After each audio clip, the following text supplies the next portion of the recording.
Okay, so I'm going to ask you a question. How often have you experienced genuine accountability in a relationship with a narcissistic person or any kind of emotionally abusive relationship? For some of you, that answer is going to be 0. For some of you, it might be a few times, but even then, you aren't sure if it was accountability or a really, really thin apology that was designed to keep things rolling along. And the apology really didn't hit. You don't actually feel that healed or that whole, right? The anatomy of true repair is deeper than you think. It involves a person who may have behaved carelessly or harmfully or badly, or someone who betrayed your trust. It requires them taking accountability and responsibility for their behavior, not rationalizing it or explaining it away. Yeah, I did it, and this is why I did it. It also requires apologizing to you for the pain it caused you, not the pain it caused them, the pain for you. They don't get to say, oh, this is harder for me to see than you could imagine. Don't care. They have to recognize that their behavior caused you pain, and to stick the landing on accountability, to make a concerted and real effort to change their behavior. Now listen, none of us are perfect. They may make some future mistakes and then own them, but if you do see a good faith attempt to shift their behavior, that's it.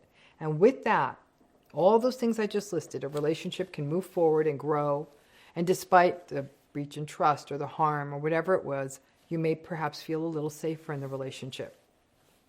Inevitably, mistakes are made in human relationships. Like I said, none of us are perfect. Even the kindest person can make a mistake in a relationship. A healthy relationship is one that grows from mutual awareness and from repair.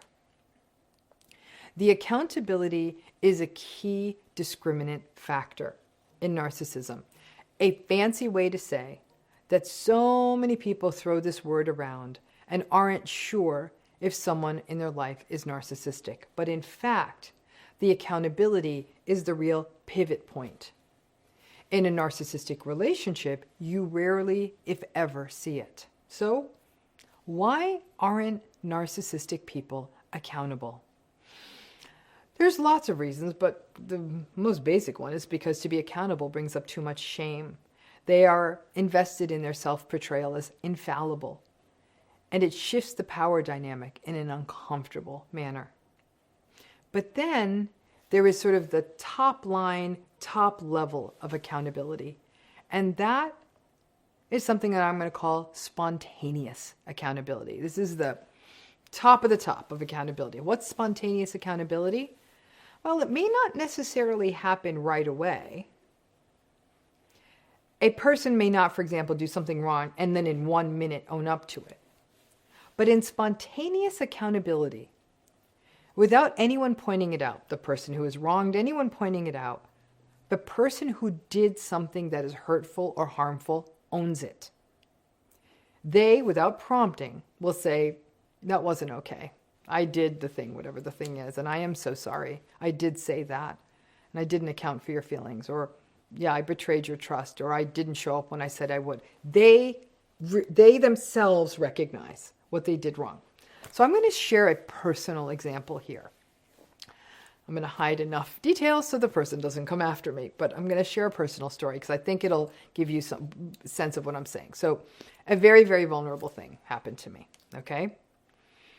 And someone in my life whose behavior has been consistently narcissistic for a long time, but whom I kept showing grace to for some very complicated reasons, at one of the most critical, painful moments of my life, when they absolutely should have been around, I guess maybe not because they're narcissistic, but should have been around, they disappeared exactly when they were needed.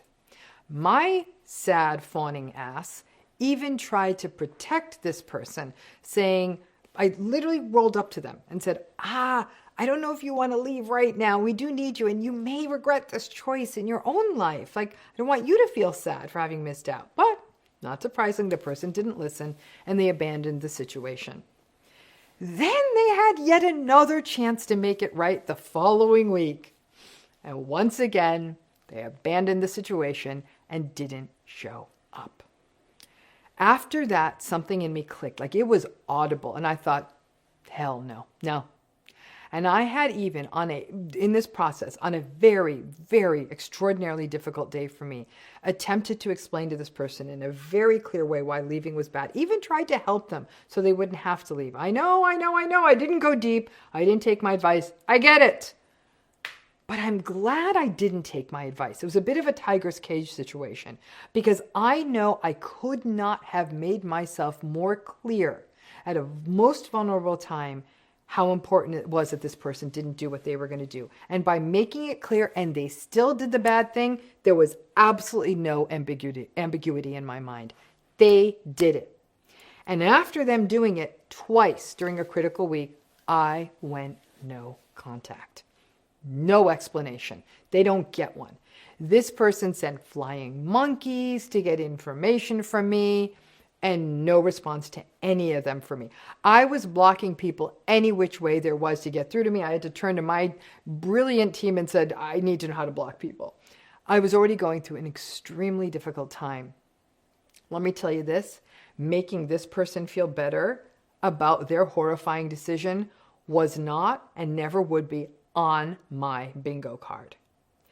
The person kept trying. And still, to this day, tried as recently as this week. I talked with someone else who was similarly affected by the situation. And she said, why don't you tell the person who ditched this responsibility that was so crucially important? Why don't you just tell her what they did wrong? And I said, absolutely not. This is a grown-ass person. If they need someone to explain this to them, when they were asked twice to get it right, told how to get it right, step by step, told what they needed to do, and told and all of that, that's wrong. I mean, they're missing a chip. And if I told them, if I had to go through now the trouble of explaining to them why I don't want to talk to them anymore, and explain to the why, and then the person would give me some sort of anemic apology and say something like, Oh, I see. I get it. I'm so sorry I didn't show up. Hell no. They would be apologizing for that because I fed them the lines. They couldn't get there themselves. I realized then that accountability is good and well. But in that moment, at least in that situation, what would have really made the difference for me was spontaneous accountability. Someone recognizing on their own, whoa, I do see what I did wrong. And I'm going to reach out to the person I hurt, and I'm going to let them know I see what I did wrong. Another family member also went no contact about this same situation with this same person. And that person said like for me, if the person came up with spontaneous accountability, I'd hear it. The other person's like, that would make a difference for me. But like I said, I took a moment and I thought, if this person somehow did, now that I've blocked every entry to me, get a message through to me that said, hey, that thing I did, I see that was wrong. And I am sorry, and that was hurtful, and it wasn't okay. And perhaps even then did try to do right. I don't even know what right would be anymore. But no, not a chance. This person is so entitled that they believe that they should get access to me and other people close to me whenever they want, never having to do the right thing, and walks around the world with the narrative that I, Ramani, just woke up one day and my mean self stopped being in touch, and how awful that is, with no sense of what this person did wrong. That's a real problem. And there really is no clear path to repair forward, at least not a healthy or safe one as far as I was concerned. Again, there is no opportunity for repair here unless I really debase myself. And no, I won't regret going to the end of my life or their life never speaking again. In fact, this has been one of the most non-self-abandoning things I have ever done. The recognition that even when someone does something so horribly messed up, the capacity that even weeks or months down the road to recognize and acknowledge it, to not blame someone else for it, or tell me your sad backstory of why you did it, and apologize for the pain, and then really try to change, showed me that my characterization of myself, a characterization that many survivors have of themselves as somehow being this unforgivable, awful person, it was wrong. I'm not a terrible, unforgiving person. The elements, the recipe for repair is very clear to me. And let me tell you this, my cat will sprout wings before this person recognizes that what they did was way out of line. This entire event really allowed me to shift from a place where I realized I am not unforgiving. I was and I am wise. Too often in cases of betrayals and any number of other emotional abuses, accountability comes about because someone tells the betrayer, if you will, what they did wrong. Like, do you not see you cheated? You lied. You financially took advantage of me. You didn't show up when you said you would. You left me in a dangerous situation. Okay, whatever the thing that was done was done. It's explained to, if you will, the perpetrator. We spell it out so that when that person who did harm takes accountability, it's because somebody kind of fed them the lines. It's not the same as them coming to that recognition of what they did entirely themselves, which shows, again, much more self-awareness. Now, are there situations, and I know many of us have been in them, where perhaps we really truly realize what we don't realize it was wrong? Maybe, yeah. But in some of those cases, the wrong thing, the thing that's perceived as a wrong thing, may actually be slightly distorted. Another short story an acquaintance recently shared was about someone demanding that she be accountable about something bad she did. She says, you got to be accountable. And she felt terrible. And she said, I am so sorry. I do want to be accountable, but I don't know what I did. And the person kept screaming at her, how can you not see the terrible thing you did? And finally, this poor person being screamed at, she said, you have to tell me what I did so I can be accountable. And the person screaming at her said, when you did your thank you speech at that fundraiser, you didn't mention me first. And yet I was the one who gave you the most help. The irony of this situation is that the person who was screaming and demanding the accountability from this person, they had a lot of vulnerable narcissistic stuff. I knew both players in this case. The so-called bad thing that this woman didn't register for her, because the very first people she thanked in her fundraiser, or in this fundraising thing, were the people who were benefiting from the fundraiser. It was a group of people who had gone through some terrible experience, right? She's like, I'd like to thank the survivors of such and such, right? So the demand for accountability can cut both ways. And when narcissistic and antagonistic people do it, it can definitely devolve into something bizarre. Like you're being asked to confess to something that you don't even know you did. Now listen, is it possible that the person in my life that I shared my story about thinks that I am making much ado about nothing? Perhaps. But trusting ourselves is healing. I know it was not nothing. I'm not doing it here, but if I told you the whole story, you'd know it wasn't nothing too. And maybe the frustration of human relationships is that when we are hurt, the origin of that hurt is deep and historic in some cases, and it's not always clear to the other person what was done. Our own core wounds and our core vulnerabilities can mean that we feel hurt around things that may not register for other people.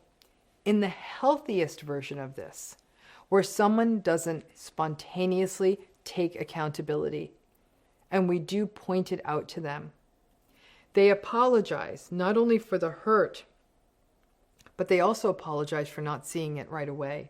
And they don't do things like gaslight and say, that's ridiculous. Like I said, the right answer, if you will, is saying, I am so sorry. And I didn't even register that, which was also a problem. And thank you for sharing that with me. In those cases, in the absence of the spontaneous accountability, the relationship can still grow from that repair. Like I said, it may not feel as good as spontaneous awareness, but the repair can still happen. But none of this really happens that often, if ever, in narcissistic relationships. Instead, we often try to pretty much take out a billboard on the interstate, trying to explain to the narcissistic person what they did, the right thing to do with step-by-step instructions. They don't do it. They do something harmful. And if you do point it out to them, you're the one who's being difficult.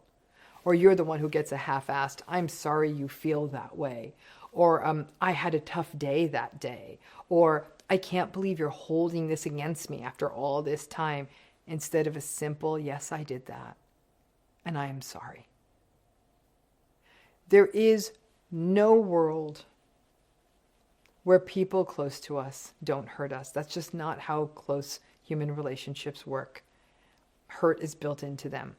There is, however, a world where people, even if it takes a minute, recognize or make a good faith attempt to recognize what they did and own it and take responsibility. And when that happens over time and there's a change in behavior, we feel more whole and we feel more connected. Hell, they may not even fully understand what they did wrong, but an empathic person would and should be able to read your mind after saying something or doing something and recognize the hurt and dig inward into themselves. Making amends isn't about making rationalizations or offering explanations or saying, I said sorry, can we just let this go? It's about committing to creating safety, doing better, and self-awareness. Because ultimately, that is what repair is about. Showing another person that we are aware of what we did, that we are committed to safety, and we will redouble our efforts to leave them feeling safe. So the person who is hurt doesn't doubt themselves further. Healing is possible when people are vulnerable and open and accountable. And perhaps, because we live in such a litigious world, where everyone's suing everyone for everything, where people don't want to admit to anything to cover their asses. Okay, perhaps in a business deal, I get that. It's not good for your soul, but I get it. Or it's a legal issue. But in a human relationship, you're going to take that stance? Okay, great. Your ass may be covered, but you've broken the relationship. There are only so many unrepaired ruptures a relationship can tolerate before it is irreparable. Sadly, this spontaneous or prodded or prompted cycle of accountability and repair, it doesn't happen in narcissistic relationships. Listen, I'm living it now. And perhaps that one more fail in that relationship, for a long time, that relationship was a disaster, but one more massive fail had to happen for me to see it clearly. Now I can only see it clearly. It takes as long as it takes. Betrayals don't necessarily break relationships, folks. The unwillingness of the betrayer to do the work of repair is what breaks relationships. Always remember that. And that gift of spontaneous accountability in a relationship where there is that health, but sometimes something goes wrong, is where we see the power of repair. Hope that makes things more clear, and thanks again.